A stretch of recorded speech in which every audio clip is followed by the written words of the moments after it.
મિત્રો આ વિડીયોમાં આપણે વાત કરશું કે તમે પોતાના ઘર બેઠે રેશન કાર્ડનું ઈ-કેવાયસી કઈ રીતે કરી શકો છો જેથી તમારે ઓફિસે જવાની જરૂર ના પડે।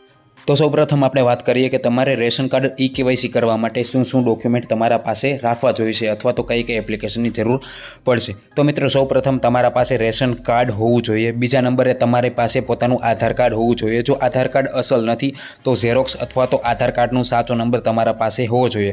ત્રીજા નંબરે તમારા આધાર કાર્ડ સાથે તમારો મોબાઈલ નંબર લિંક હોવો જોઈએ। જો તમારા આધાર કાર્ડ સાથે મોબાઈલ નંબર લિંક નથી તો ઓનલાઈન ઈ-કેવાયસી નહીં થાય। ચોથા નંબરે રેશન કાર્ડ સાથે તમારું આધાર સીડ હોવું જોઈએ।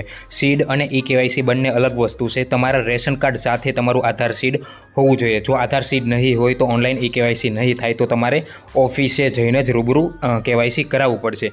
પાંચમા નંબરે તમારી પાસે માય રેશન એપ હોવી જોઈએ, જે આપણે આગળ વિડીયોમાં કઈ રીતે ઇન્સ્ટોલ કરશો તે વાત કરશું। અને છઠ્ઠા નંબરે તમારે આધાર ફેસ આઈડી એપ્લિકેશનની જરૂર પડશે। આ એપ્લિકેશન તમને